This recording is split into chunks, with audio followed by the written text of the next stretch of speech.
Hello everyone, how are you? Hope you all are fine. So let's continue our book exercise of chapter 4, that is Introduction to Problem Solving. Chapter name है और ये grade 11th computer science मैंने start किया हुआ है. Already 4 chapter complete हो चुके हैं. ये 4 चैप्टर की एक्सरसाइज के सॉल्यूशन हम कर रहे हैं, exercise questions, and 13 question last video में कंप्लीट हो चुके हैं. मेरा मोटिव तो ये था कि मैं एक ही वीडियो में कंप्लीट कराऊंगी, बट 14 क्वेश्चन में कुछ मिस्टेक थी, तो इसलिए मैंने 13 क्वेश्चन तक एक लास्ट वीडियो में कराए हैं. उसके बाद हम कंटिन्यू आज करेंगे, आज इसको कंप्लीट कर लेंगे. एंड पीडीएफ भी मैंने प्रोवाइड की है डिस्क्रिप्शन बॉक्स में, you can check out. And next chapter हम स्टार्ट करेंगे पाइथन.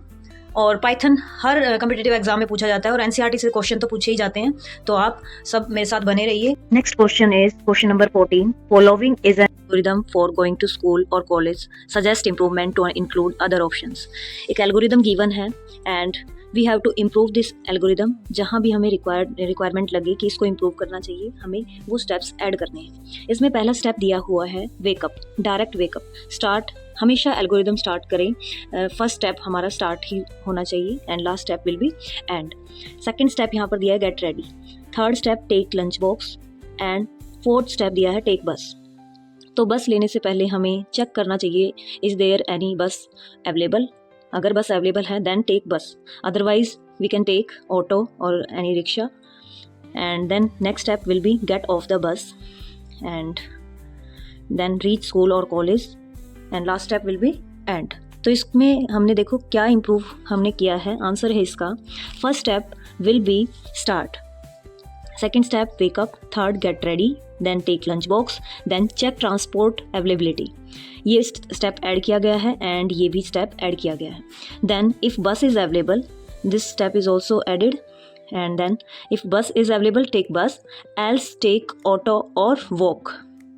या फिर हम ऑटो लेंगे या पैदल जाएंगे अगर बस अवेलेबल नहीं होगी. Then reach school or college और after this stop. Last step will be stop. So decision making क्या करती है, इम्प्रूव करती है एल्गोरिदम को.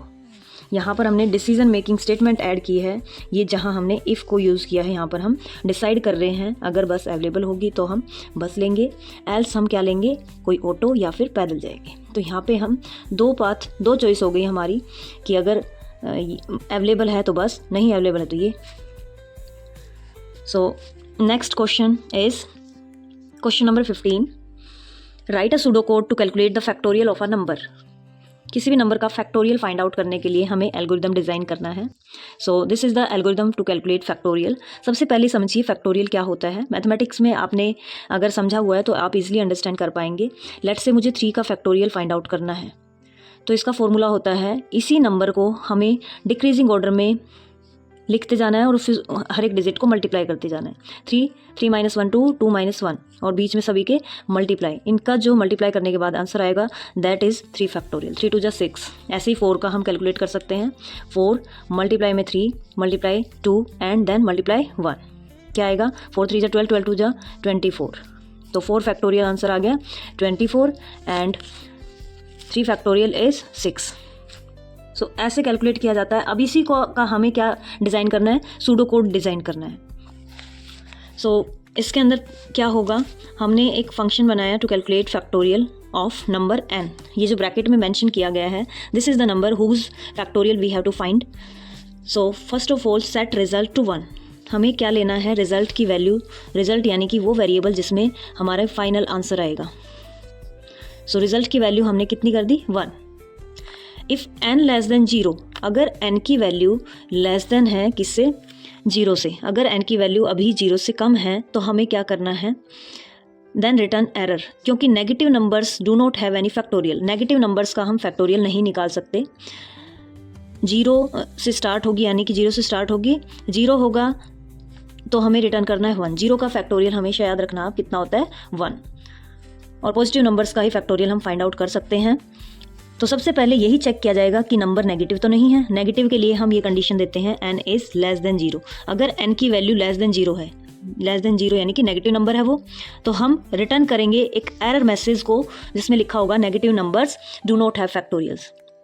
एल्स इफ, अगर ये कंडीशन फॉल्स है यानी कि नंबर नेगेटिव नहीं है, तो हम क्या चेक करेंगे कि n की वैल्यू 0 तो नहीं है. n की वैल्यू अगर 0 हुई तो हमें क्या स्टेप फॉलो कराना है, हमें रिटर्न करना है 1 इस केस में। अगर नेगेटिव वैल्यू होगी तो ये मैसेज प्रिंट होगा, अगर n की वैल्यू 0 होगी तो रिटर्न करना है 1। ये हो गया एंड ऑफ इफ स्टेटमेंट। इसके बाद हमें क्या कराना है, अगर ये दोनों ही कंडीशन इनमें से कोई भी ट्रू नहीं है देन हमें जाना है फॉर। इसके लिए एक लूप लगाया है फॉर लूप। फॉर लूप क्या करता है, फॉर लूप रिपीटिशन में यूज़ किया जाता है। जब हमें सेट ऑफ इंस्ट्रक्शन को बार बार रिपीट करना हो तब हम यूज़ करते हैं लूप्स का। एंड इस लूप के अंदर क्या दिया गया है, n की वैल्यू 1 से i की वैल्यू 1 से स्टार्ट होगी और कहाँ तक जाएगी, n तक। रिवर्स ऑर्डर में हम मल्टीप्लाई करना स्टार्ट करेंगे। जैसे हम 3 का फैक्टोरियल निकाल रहे थे तो हम क्या करेंगे, 3 से क्या करेंगे, पहले 1 को मल्टीप्लाई करेंगे 2 से, फिर 3 ऐसे, और जो नंबर दिया हुआ वहाँ तक हम मल्टीप्लाई करेंगे। कितना आ गया 6। ऐसे ही हम इसका कोड बनाएंगे। तो क्या किया है, i की वैल्यू हमने स्टार्ट की 1 से, i की वैल्यू 1 से स्टार्ट की। फर्स्ट वैल्यू होगी i की 1। Then set result to result into i। Result की वैल्यू जो प्रीवियस वैल्यू थी उसको हम मल्टीप्लाई करेंगे किससे, i से। रिजल्ट की वैल्यू कितनी थी स्टार्टिंग, 1 को 1 से मल्टीप्लाई किया और रिजल्ट में ही स्टोर कर देंगे, वापस 1 आ गया। फिर उसके बाद लूप ये तब तक चलेगा जब तक कंडीशन ट्रू रहेगी। i की वैल्यू को इंक्रीमेंट करता है और उसके बाद i की वैल्यू कितनी हो जाएगी 2, 1 + 1 इज़ 2। फिर 2 को चेक करेगा, 2 इज़ लेस देन n। जब तक ये हाईएस्ट वैल्यू तक रीच नहीं करता तब तक ये चलता रहेगा लूप। यस लेस देन है 2, फिर क्या होगा, रिजल्ट की वैल्यू जो प्रीवियस वैल्यू थी उसको हम मल्टीप्लाई कर देंगे 2 से और 2 रिजल्ट में स्टोर हो जाएगा। ऐसे करते हुए फिर i की वैल्यू 3 हो जाएगी। फिर हम 2 को 3 से मल्टीप्लाई करेंगे, 2 × 3 कितना हो गया 6 को स्टोर करेंगे रिजल्ट के अंदर। इस तरीके से ये वर्क करता है लूप। तो फाइनल जो आउटपुट आएगी वो रिजल्ट में स्टोर हो जाएगी और फिर एंड ऑफ 4 एंड लास्ट में ये क्या कर देगा, रिटर्न रिजल्ट को रिटर्न कर देगा। यानी कि आउटपुट में जो भी मल्टीप्लाई करके आया है उसका फैक्टोरियल वो आउटपुट में रिटर्न कर देगा। उसके बाद next question is question number 16। Question number 16 है हमारा फ्लो चार्ट ड्रॉ करना है हमें। Draw a flow chart to check whether a number is an Armstrong number or not. हमें चेक कराना है कि कोई नंबर हम इनपुट कराएंगे उसको चेक करना है कि वो आर्मस्ट्रॉन्ग नंबर है या नहीं है। अब फ्लो चार्ट देखने से पहले आपको समझ आना चाहिए कि आर्मस्ट्रॉन्ग नंबर क्या होते हैं। आर्मस्ट्रॉन्ग नंबर वो नंबर होते हैं जिनको अगर हम पहले तो उसमें नंबर ऑफ़ डिजिट पता होनी चाहिए। एग्जांपल के साथ मैं इसको बताती हूँ आपको। लेट्स से अगर मेरे पास 370 नंबर है, आर्मस्ट्रॉन्ग नंबर का ही मैं एग्जांपल ले रही हूँ। पहले 370 नंबर है और इसमें कितने डिजिट हैं, 1 2 3, 3 डिजिट हैं इसमें, नंबर ऑफ़ डिजिट हो गई 3। अब क्या करना है, हर एक डिजिट को नंबर ऑफ़ डिजिट इतने बार उसको मल्टीप्लाई करना है। 3 का क्यूब और प्लस 7 का क्यूब, फिर 0 का क्यूब, यानी कि जितनी डिजिट हैं वो पावर में आएगा और हर एक डिजिट की पावर होगी और फिर उनका ऐड करना है। कितना आएगा, 3 की पावर 3 यानी कि 27, 7 की पावर 3 ये आपका हो गया 343 प्लस 0। अब इनको ऐड करोगे तो ये फिर से हमें मिल जाएगा कितना, ये हमें मिल जाएगा 370। तो वापस से हमें वही नंबर मिल रहा है, यानी कि ये एक आर्मस्ट्रॉन्ग नंबर है। ऐसे ही आर्मस्ट्रॉन्ग नंबर या कोई भी नंबर को हम चेक करते हैं। 4 डिजिट है तो पावर क्या आ जाएगी 4। अगर 5 डिजिट का नंबर है तो पावर सबकी 5 आएगी। तो ऐसे कैलकुलेट किया जाता है, ऐसे फाइंड आउट किया जाता है आर्मस्ट्रॉन्ग नंबर। अब इसका फ्लो चार्ट हम देखते हैं, अब आपको ईजिली समझ आएगा। तो हमें क्या करना है, सबसे पहले तो हमें नंबर ऑफ़ डिजिट काउंट करानी है। देखिए उसके लिए क्या कोड लगाया हुआ है। इसी फ्लो चार्ट को डायरेक्ट कोडिंग में कन्वर्ट करोगे तो उसमें भी हेल्प मिलेगी। देखो सबसे पहला स्टेप क्या होगा, स्टार्ट के लिए कौन सी शेप यूज़ की जाती है, ओवल शेप। तो ओवल शेप लगाई हुई है फ्लो चार्ट में। Flow chart is the pictorial representation of any algorithm. Second step है declare N count. N variable को डिक्लेयर किया गया, काउंट को सम और आर और टेम्प एज इंट, यानी कि इंटीजर टाइप के वेरिएबल्स क्रिएट किए गए हैं। वेरिएबल्स क्या होते हैं, जिनके अंदर हम वैल्यू स्टोर करते हैं। N variable is for number को स्टोर कराने के लिए। Count variable is for loop को चलाने के लिए काउंट वेरिएबल का यूज़ किया गया। सम का यूज़ किया है हमने क्यूब या फिर जो भी पावर निकालने के बाद फाइनल सम आएगा वो स्टोर करने के लिए। उसके बाद आर का यूज़ किया है हमने रिमाइंडर कैलकुलेट करने के लिए। एंड टेम्परेरी एक वेरिएबल क्रिएट किया है। अब उसके बाद काउंट की स्टार्टिंग वैल्यू क्या सेट कर दी गई है, 0, और सम की वैल्यू भी 0, इनिशियल वैल्यू दोनों की 0 कर दी गई है, क्योंकि स्टार्टिंग में जो हम काउंट करेंगे वो 0 होगा और सम की वैल्यू भी 0 होगी। अभी तक कोई उसमें कुछ ऐड नहीं किया गया है, इसलिए सम की वैल्यू भी 0। नेक्स्ट स्टेप में क्या किया गया, इनपुट ली गई। इनपुट के लिए हम पैरेललोग्राम शेप यूज़ करते थे, तो ये शेप लगाई गई। कोई भी वैल्यू, अगर हमें कोई भी वैल्यू या प्रोसेसिंग को शो करना है तो रेक्टेंगल का यूज़ करते हैं। नेक्स्ट है टेम्प इक्वल टू एन। यहाँ पर भी टेम्परेरी वेरिएबल में सेट किया गया, यानी कि जो नंबर होगा वही उसमें टेम्प में भी डाला जाएगा, तो ये भी प्रोसेसिंग है, इसलिए रेक्टेंगल शेप का यूज़ किया गया। फिर उसके बाद कंडीशन चेक की गई। पहली कंडीशन क्या चेक की गई कि एन की वैल्यू ग्रेटर देन 0 है, यानी कि पॉजिटिव नंबर है या नहीं है। तो यहाँ पर चेक किया गया पॉजिटिव नंबर है या नहीं है वो। इसके बाद अगर वो पॉजिटिव नंबर है तो हम कैलकुलेट करेंगे, उसमें क्या कैलकुलेट किया गया है, n equals to n divide by 10। क्या मीनिंग है इसका? इसका मीनिंग है कि इसमें हम डिजिट्स एक एक करके डिजिट फाइंड आउट करेंगे। जैसे स्टार्टिंग वैल्यू थी 370, तो 370 को हम डिवाइड करेंगे 10। ये डिवाइड ऑपरेटर क्या करता है, क्वोशंट रिटर्न में करता है, हमें क्वोशंट देगा।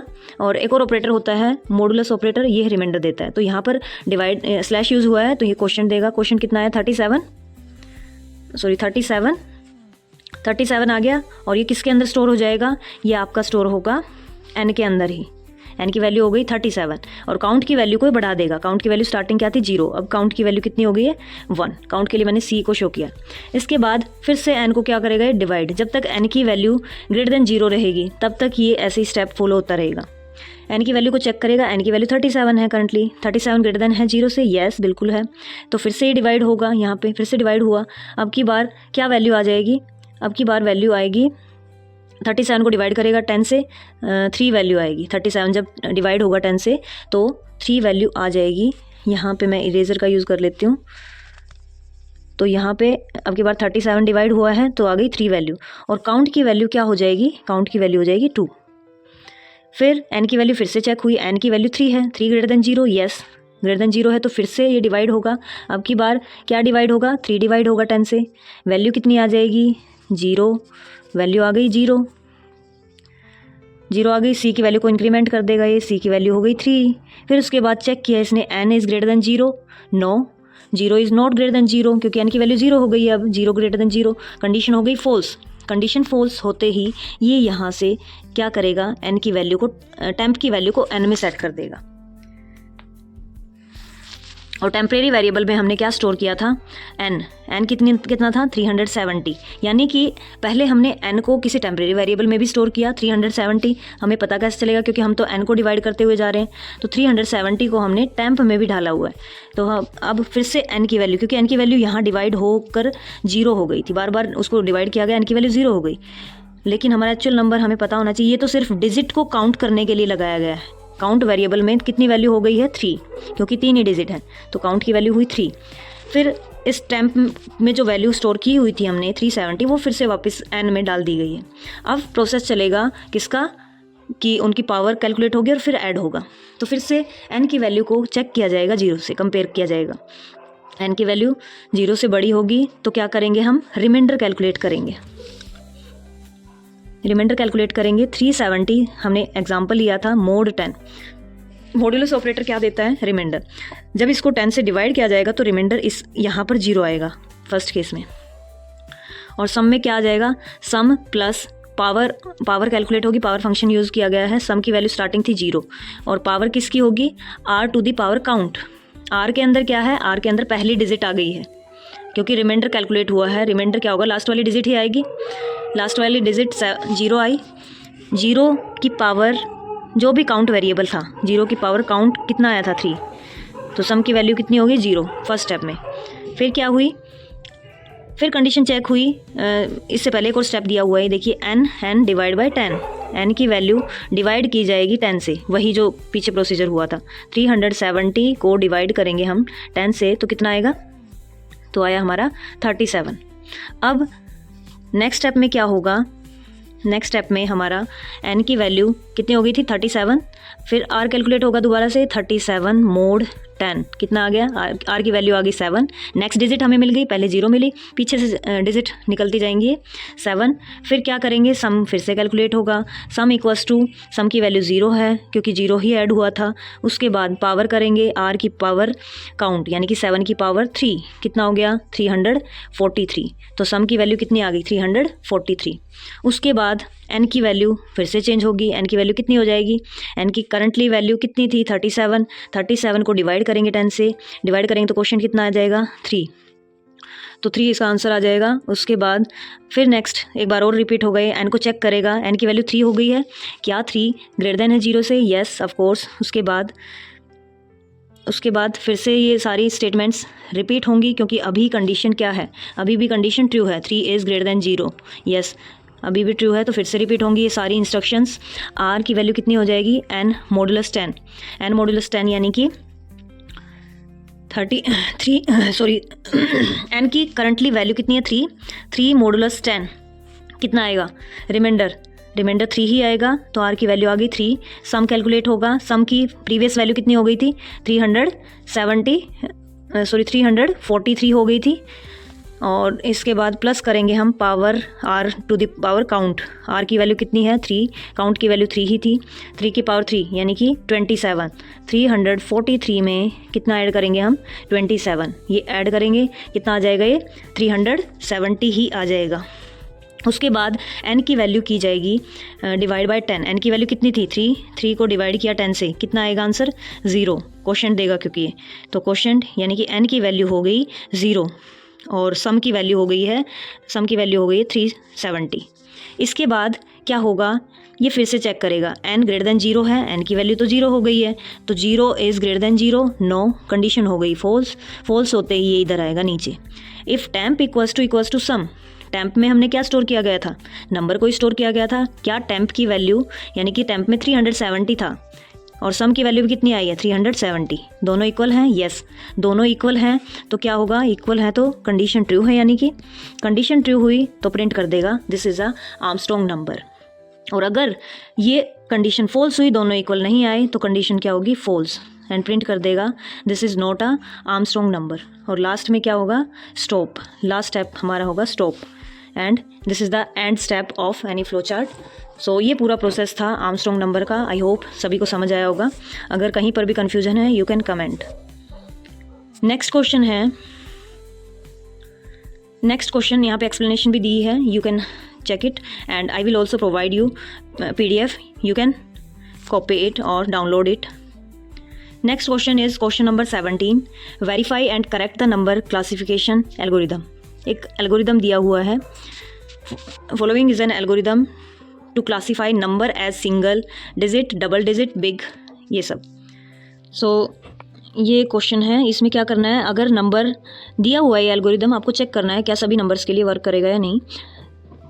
तो देखिए इसमें क्या होगा, लेट्स से हमने फर्स्ट के लिए चेक किया, पहला है 5 is less than 9, yes condition क्या है ट्रू, प्रिंट कर दिया सिंगल डिजिट, बात भी सही है, पहली डिजिट हमारी क्या है सिंगल डिजिट ही है 5। फिर नेक्स्ट नंबर के लिए हमने चेक किया, नेक्स्ट नंबर क्या है 9 इज़ लेस देन 9, क्या 9 लेस देन है 9 से, नो, कंडीशन हो गई फॉल्स। तो फॉल्स होते ही कंडीशन, ये सेकंड कंडीशन चेक करेगा क्योंकि एल्स पार्ट है, ये एल्स में गया, एल्स में फिर इफ़ लगाया हुआ है, फिर से कंडीशन चेक करेगा, number is less than 99, yes 9 is less than 99, condition true, ये कंडीशन ट्रू है, 9 लेस देन है 99 से, यस, तो प्रिंट कर देगा डबल डिजिट कि 9 जो है हमारा ये डबल डिजिट का है, but it is not a double digit number, it contain only single digit. So यहाँ पर आउटपुट हमें रॉन्ग मिली, 9 के लिए हमें रॉन्ग मिली है। फिर उसके बाद नेक्स्ट नंबर के लिए हम चेक करेंगे 47, अभी तक इन 9 के लिए गलत मिली है, उसके बाद 47 के लिए चेक करते हैं, 47 इज़ लेस देन 9, कंडीशन क्या हुई फॉल्स, 47 लेस देन नहीं है 9 से, कंडीशन फॉल्स हुई, तो सेकंड कंडीशन को चेक करेगा, 47 is less than 99, yes this is smaller than 99, then print कर देगा ये डबल डिजिट। तो एल्स में तो जाएगा ही नहीं, अगर एक भी इफ़ एग्जीक्यूट हो जाता है तो उसके एल्स में नहीं जाता है। उसके बाद प्रिंट कर देगा ये डबल डिजिट नंबर है, बिल्कुल सही है, इसकी आउटपुट भी सही आई है। नेक्स्ट नंबर है 99 को चेक किया जाएगा, 99 is less than 9, no, condition false होते ही एल्स में गया, ये एल्स में फिर से कंडीशन गिवन है, चेक की, क्या 99 लेस देन है 99 से, नो, कंडीशन यहाँ पे फॉल्स, तो एल्स में गया, एल्स में क्या प्रिंट कर दिया, बिग, कि 99 एक बिग नंबर है। तो यहाँ पर भी रॉन्ग है, 99 एक डबल डिजिट नंबर है, डबल डिजिट प्रिंट होना चाहिए था और प्रिंट क्या हो रहा है, बिग। तो इसके लिए भी इसने रॉन्ग दी आउटपुट। फिर हम 100 के लिए चेक करते हैं, 100 और 200 दो नंबर और बचे हैं, इनके लिए भी चेक करेंगे। 100 is less than 9, no, condition false, false है तो एल्स में गया, फिर से नंबर को चेक किया, 99 से कंपेयर किया, 100 is less than 99, no, condition false, else में प्रिंट कर दिया बिग, बिल्कुल सही है, डबल डिजिट नंबर नहीं है 100, तो बिग प्रिंट होगा। नेक्स्ट 200, फिर 200 के लिए चेक किया, 200 is less than 9, no, condition false, false है तो फिर से 99 से कंपेयर किया 200 को, 200 less than 99, no, condition false, false तो बिग प्रिंट कर देगा ये, बिल्कुल सही है इसके लिए भी। तो सभी नंबर्स के लिए इसने सही रिजल्ट दिया है एक्सेप्ट 9 एंड 99, 9 और 99 को छोड़ के बाकी सभी के लिए एग्जैक्ट आउटपुट है। तो इसको हम कैसे करेक्ट करेंगे कि 9 और 99 के लिए करेक्ट दे। जस्ट हमें क्या करना है, हमें इक्वल टू और इसमें ऐड करना है कि 9 और ये नंबर को कंपेयर करें, number is less than equal to, less than and equal to 9 के होगा तो सिंगल डिजिट प्रिंट हो जाए। ऐसे ही 99 में इक्वल टू और लगाना है, इक्वल टू ऑपरेटर। तो ये देखिए ये करेक्टेड है एल्गोरिदम, ये इसका आंसर है। तो यहाँ पर क्या किया गया है, number is less than equal to operator और यूज़ किया गया है, ऐसे ही 99 के साथ। अब ये करेक्ट आउटपुट देगा क्योंकि जब हम 9 को 9 से कंपेयर करेंगे, 9 is less than equal to 9, क्या 9 लेस देन इक्वल टू 9 है, यस, कंडीशन ट्रू होगी और प्रिंट कर देगा सिंगल डिजिट। ऐसे ही 99 के लिए चेक करेंगे, 99 is less than equal to 9, condition पहली बार क्या होगी, फॉल्स, फर्स्ट कंडीशन फॉल्स, तो सेकंड चेक करेगा, क्या 99 लेस देन इक्वल टू 99 है, यस, लेस देन नहीं है तो इक्वल टू तो है, इनमें से कोई भी एक ट्रू है तो ये कंडीशन ट्रू होगी और प्रिंट कर देगा डबल डिजिट। उसके बाद तो ये करेक्टेड फॉर्म हो गई and correct comparison limits fix the error. इसके बाद हमने इस एरर को फाइंड आउट किया और इसको फिक्स कर दिया। ऐसे ही आप भी ड्राई रन करके चेक कर सकते हो कि कहाँ गलती है, ये इसको बोला जाता है dry run. Next question is, this is the last question of this exercise, question number 18. For some calculation we want an algorithm that accepts only positive integers up to 100. हमें एक ऐसा एल्गोरिदम डिज़ाइन करना है जो सिर्फ positive integers को accept करे और कहाँ तक, 100 तक। तो क्या एल्गोरिदम होगा इसका एल्गोरिदम दिया हुआ है कि we have to input a number. सबसे पहले हमें इनपुट कराना है कोई भी नंबर, उसके बाद क्या है, उसको उस नंबर को चेक करना है, कंपेयर करना है कि नंबर जो है वो लेस देन इक्वल टू 0 होना चाहिए, और साथ में एक कंडीशन और दी हुई है कि नंबर जो है वो 0 से बड़ा और इक्वल टू होना चाहिए, या तो 0 हो सकता है या 0 से बड़ा हो, और नंबर जो है वो 100 से छोटा और 100 के बराबर हो सकता है, यानी कि नंबर 0 और 100 के बीच में होना चाहिए और साथ में 0 और 100 भी इंक्लूड होगा। ओके, तो अगर ऐसी कंडीशन, वो दोनों कंडीशन फुलफिल कर रहा है तो वो एक्सेप्ट किया जाएगा, अदरवाइज उसको रिजेक्ट कर देंगे हम। On what values will the algorithm fail. अब इसी को पूछा गया है कि ये किस वैल्यू के लिए ये एल्गोरिदम फेल होगा, एंड जहाँ पर ये फेल होगा उसको हमें इम्प्रूव करना है। हमें क्या बोला गया था, we want to algorithm that accept only positive integers up to 100। सिर्फ हमें पॉजिटिव इंटीजर्स को एक्सेप्ट कराना है। अब देखिए इंटीजर्स कौन से नंबर होते हैं, इंटीजर्स आपके होल नंबर्स होते हैं, 1 2 3 4 5 इस टाइप से। अब ये क्या कर रहा है, इसमें पॉइंट्स वाली वैल्यू भी इंक्लूड होंगी, कि अगर मैंने 2.5 लिया, 2.5 0 से भी बड़ा है और 2.5 100 से छोटा भी है, दोनों कंडीशन फुलफिल हो रही है, तो ये क्या कर लेगा, एक्सेप्ट कर लेगा। बट हमें तो ऐसा एल्गोरिदम डिज़ाइन करना था जो सिर्फ इंटीजर्स को एक्सेप्ट करे, वो भी पॉजिटिव इंटीजर्स। तो पॉजिटिव तो है ये, लेकिन ये इंटीजर नहीं है, तो ये पॉजिटिव नंबर्स को तो करेगा, लेकिन ये श्योरिटी नहीं है कि वो इंटीजर है या नहीं है, क्योंकि पॉइंट वाली वैल्यू भी इसमें एक्सेप्ट हो रही है। So the algorithm fails for 0 and 0 is not positive. Positive integers में 0 काउंट नहीं होता, यहाँ पे 0 भी एक्सेप्ट होगा, आप चेक कर सकते हो। 0 जो है, अगर मैं 0 नंबर यहाँ पे लूँ, 0 is less than equal to 0, condition fulfil हो रही है, 0 is less than equal to 0, yes, condition true. 0 is less than 100, yes, ये भी कंडीशन ट्रू है, तो एक्सेप्ट कर लेगा 0 को। But 0 is not included in positive integers, तो ये एक्सेप्ट नहीं होना चाहिए था, यहाँ पर भी ये फेल हो गया। अब इसमें क्या इम्प्रूवमेंट हम कर सकते हैं, ये इसका इम्प्रूव्ड एल्गोरिदम है। हम इसमें क्या कराएंगे, नंबर को कंपेयर कराएंगे 1 से। Number is greater than equal to 1, या तो नंबर 1 हो या 1 से बड़ा हो। साथ में नंबर को हम चेक करेंगे, number is less than equal to 100, कि नंबर या तो 100 हो या 100 से छोटा हो। तो 1 से स्टार्ट करेगा ये, 1 2 3 और कहाँ तक जाएगा, 100 तक। साथ में ये एक और कंडीशन चेक करनी है हमें, नंबर इज़ एन इंटीजर, कि जो नंबर है हमारा इंटीजर होना चाहिए, पॉइंट्स वाली वैल्यू नहीं होगी। इंटीजर में होल नंबर्स ही आते हैं, तो ये होल नंबर्स को चेक करेगा। तीनों कंडीशन ट्रू होंगी तो ही ये ट्रू माना जाएगा, क्योंकि एंड ऑपरेटर क्या होता है, एंड ऑपरेटर में जितने भी कंडीशंस दी हुई हैं ये सारी ट्रू होंगी तो ही इसका रिजल्ट ट्रू आएगा। 2 ऑपरेटर होते हैं ये, एंड और एंड के साथ एक और ऑपरेटर होता है और में तो एक भी अगर कोई कंडीशन ट्रू है तो ये ट्रू रिजल्ट देगा, लेकिन एंड में सारी कंडीशन ट्रू होनी चाहिए। तो यहाँ अगर सारी कंडीशन फुलफिल होंगी तो वो नंबर एक्सेप्ट हो जाएगा, नहीं तो वो नंबर रिजेक्ट हो जाएगा। और ये बिल्कुल वैलिड एल्गोरिदम है, ये प्रॉपरली वर्क कर रहा है। So this is the improve condition which we add in this algorithm. ये सारी कंडीशन हमने ऐड की है। सो आई होप सभी को क्वेश्चन समझ आए होंगे, एंड PDF आपको डिस्क्रिप्शन बॉक्स में मिल जाएगी। और नेक्स्ट चैप्टर हम करेंगे Python. So till then take care, bye bye, see you in the next video.